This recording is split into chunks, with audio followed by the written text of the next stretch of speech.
Attention, le contenu de cette vidéo peut heurter la sensibilité des plus jeunes, vous êtes prévenus. N'ayez pas peur de laisser un pouce bleu, d'activer les notifications et de vous abonner si ce n'est pas déjà fait. Je suis en stage à la prison d'État. Des choses étranges se produisent déjà. Je suis en dernière année d'université, en criminologie, et l'un des cours obligatoires de ma licence est un stage. L'un de mes professeurs s'occupe de nous trouver un stage dans un organisme spécialisé, dans l'espoir que nous acquérions une expérience de terrain en plus de toute cette théorie ennuyeuse et presque inutile qu'on nous enseigne. J'ai eu la chance de décrocher un stage à la prison d'État centrale, ce qui m'a comblé de joie. J'étais ravi de pouvoir apprendre auprès de professionnels travaillant sur le terrain et de pouvoir interroger les analystes comportementaux ou les psychologues qui y travaillent, car c'est un autre de mes centres d'intérêt professionnels. J'aimerais pouvoir dire que je suis toujours aussi enthousiaste qu'à l'époque. Je n'en suis qu'à mon 3e jour, et il s'est déjà passé plus de merde que je ne l'aurais cru. Je l'avoue, une partie de moi espérait que des choses dingues se produisent pour que je puisse vivre mes rêves à la Brooklyn 99. Mais je pense que le Dieu qui a exaucé mes prières a pris un peu trop de liberté dans son interprétation. Les choses bizarres ont commencé dès le 1er jour. Mon responsable m'a présenté à toute l'équipe. J'étais le seul stagiaire embauché ce semestre. Je n'avais donc pas vraiment la possibilité de me fondre dans la masse. On m'a ensuite fait visiter l'immense bâtiment. Il était bien éclairé, spacieux et plus propre que je ne l'aurais jamais imaginé. Il y régnait tout de même cette odeur de moisi et de transpiration typique d'un endroit où s'entassent 1 millier d'hommes. Mais cela ne semblait certainement pas enfreindre les normes sanitaires. Mes pas et ceux de mon responsable résonnaient, tandis que nous parcourions les couloirs du bâtiment. Tout en marchant et en discutant, il m'a expliqué l'histoire et la signification des petits détails présents dans chaque secteur. Je ne me rendais pas compte à ce moment-là à quel point il était étrange que la seule voix que j'entendais soit la mienne. Il m'a finalement conduit dans l'un des couloirs menant aux cellules.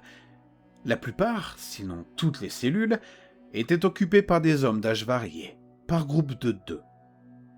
On m'a conduit vers une cellule vide au milieu du long couloir.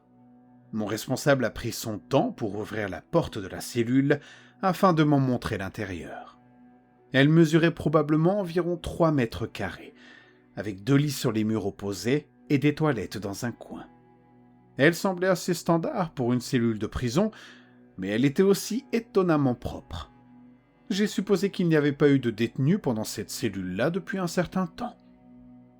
En ressortant du couloir des cellules, les détenus ne m'ont même pas jeté un regard, ce que j'ai trouvé un peu étrange, mais qui m'a finalement soulagé. Je me suis dit que les gardiens menaient tout d'une main de fer. Comme j'avais exprimé mon souhait de parler à la psychologue de l'établissement, mon supérieur m'a également présenté à elle. C'était une femme d'un certain âge, qui s'appelait Diane Kendrick, ou Dr Kendrick. Mon responsable m'a laissé lui parler pendant qu'il partait déjeuner. Je me suis assis sur une chaise rouge à motif hideux en face de son bureau, et j'ai regardé autour de moi. Il n'y avait pratiquement aucune décoration sur les murs, à l'exception de ses diplômes et certificats fièrement exposés derrière elle. Tout le reste était recouvert d'étagères remplies de toutes sortes de livres sur la santé mentale et le développement personnel.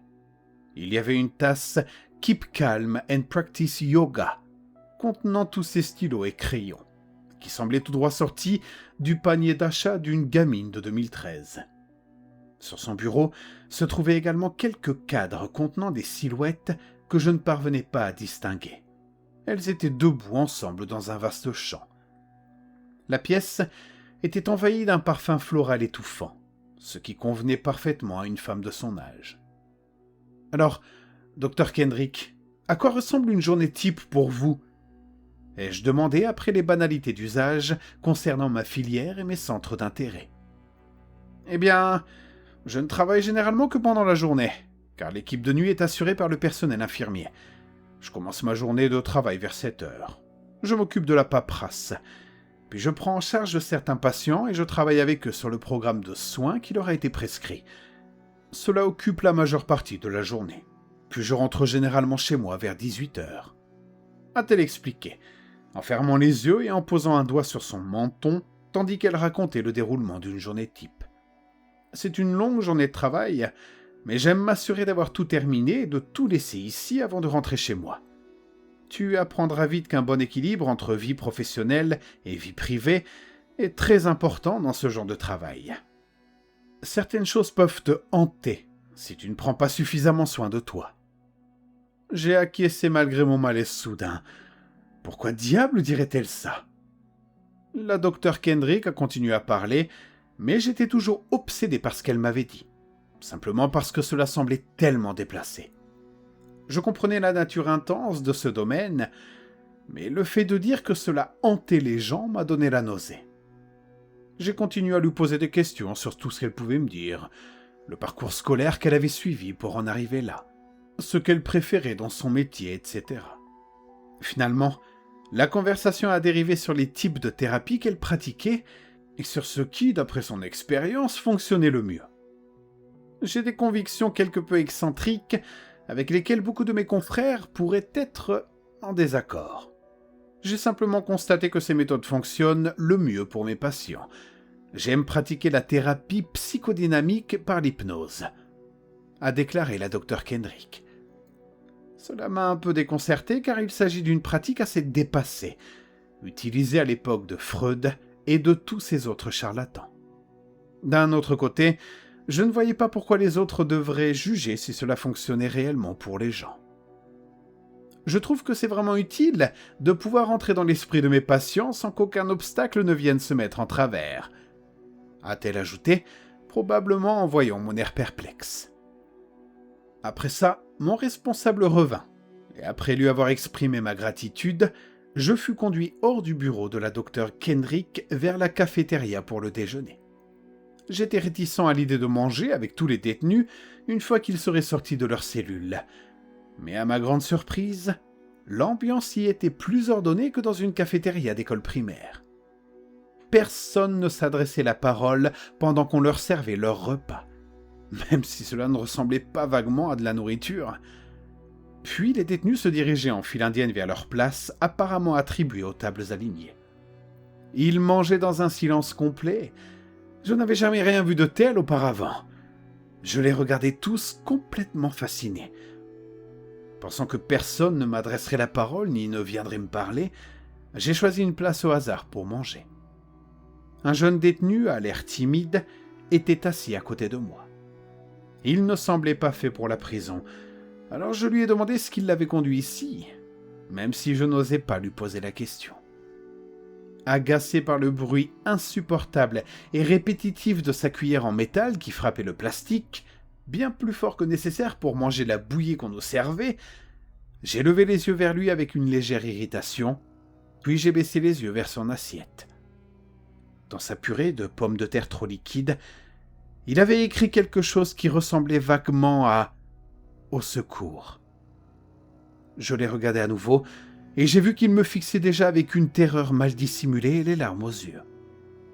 Avant que je puisse lui poser la moindre question, il s'est retourné vers son plateau et a brouillé son message dans la purée en commençant à l'engloutir. Des larmes coulaient dans la nourriture, mais il ne semblait pas s'en rendre compte. Je ne savais pas quoi penser de cette rencontre bizarre. Je pensais être préparé à faire face à des criminels potentiellement turbulents ou fous, mais je n'étais pas prêt pour ce genre de comportement. Ils ne représentaient aucune menace intrinsèque pour moi, malgré leur statut de prisonnier, mais quelque chose me nouait quand même l'estomac devant leur docilité et leur discipline. Ça devait être une blague de mauvais goût qu'ils faisaient aux pauvres jeunes stagiaires, me disais-je. Je ne voulais pas imaginer quelle autre explication il pourrait y avoir. De peur d'avoir des ennuis pour avoir perturbé les détenus dès mon premier jour, j'ai rassemblé mon plateau et je suis retourné rejoindre mon responsable. J'ai balayé la pièce du regard, tandis que je restais debout à ses côtés pendant le reste de la pause déjeuner. Et j'ai croisé le regard d'un autre détenu assis en face de moi. Il avait la tête rasée, avec des tatouages là où auraient dû se trouver ses cheveux. Les tatouages descendaient sur son visage et son corps, aussi loin que me le permettait de voir la combinaison noire qu'il portait. Il y avait une étrange lueur dans ses yeux. Ils s'écarquillèrent à ma vue, d'une manière inhumaine. Je ne pensais pas qu'on puisse faire ça sans que les yeux sortent de leurs orbites. Je me sentis incroyablement mal à l'aise à cette vue. Mais je ne détournai pas le regard. Il fit un signe des yeux en direction de mon responsable debout à côté de moi. La seule réponse que je pus trouver fut un signe de tête, bien que je ne comprenne pas ce qu'il essayait de dire. Il a maintenu ce contact visuel extrême, sans ciller, pendant le reste de son déjeuner, sans jamais interrompre le mouvement continu et machinal avec lequel il s'enfonçait la nourriture dans la bouche. C'est alors que du sang a envahi le blanc de ses yeux, remplaçant les larmes qui s'étaient formées et avaient rapidement séché.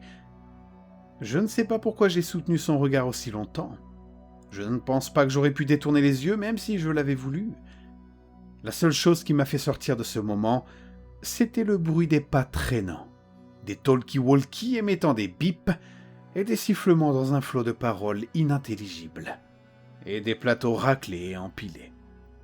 Peu après, le détenu a cligné des yeux sorti de sa transe.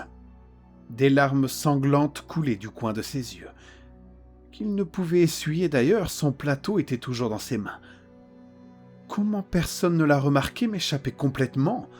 « Et si je vous conduisais à mon bureau ?» demanda mon responsable à mes côtés, me tirant de ma torpeur. Je ne pus que répondre par un signe de tête, la gorge trop serrée pour prononcer un seul mot. Nous nous mîmes en route et empruntâmes une autre série de couloirs jusqu'à son bureau, qui semblait se trouver près de celui du Dr Kendrick. Je me tenais debout, regardant autour de moi les murs tout aussi nus de son bureau, tandis qu'il m'expliquait la nature de son travail en tant que directeur de l'établissement. J'avais du mal à écouter ce qu'il disait. Mon esprit tournait encore à toute vitesse, essayant de donner un sens à ce qui venait de se passer. Dire que cela m'avait simplement perturbé serait un euphémisme. De toute évidence, je n'avais pas réussi à cesser d'y penser. Il m'a ensuite confié une tâche subalterne à accomplir pendant qu'il s'occupait d'un travail qui requérait son attention de toute urgence. Je me suis dirigé vers le petit bureau situé dans un coin de son bureau, qui semblait avoir été installé à la hâte avant mon arrivée. Après avoir terminé ce qu'il m'avait demandé de faire, j'ai cliqué distraitement sur mon ordinateur, puis par ennui, j'ai décidé de me renseigner sur l'histoire de cet établissement. Son passé n'avait rien d'anormal, ni de particulièrement intéressant. Il avait simplement ouvert ses portes en décembre 1884, et mon responsable en était devenu le directeur en 2022. Je voulais désespérément trouver une raison, une explication au comportement si étrange de tous ces prisonniers. J'ai mis cela sur le compte du fait que ces types faisaient partie des patients psychiatriques de l'établissement, et j'ai décidé de ne plus y penser. Je devais juste tenir le coup pendant les 10 prochaines semaines, et je ne pouvais pas perdre la tête avant cela. Voilà ce qui conclut ma première journée de travail. Plus je reste ici, plus j'apprends des choses que de simples recherches sur Google n'ont pas pu me révéler à propos de cet endroit. J'avais juste besoin de partager ça avec vous et de voir si d'autres personnes trouvaient mon expérience aussi étrange que moi.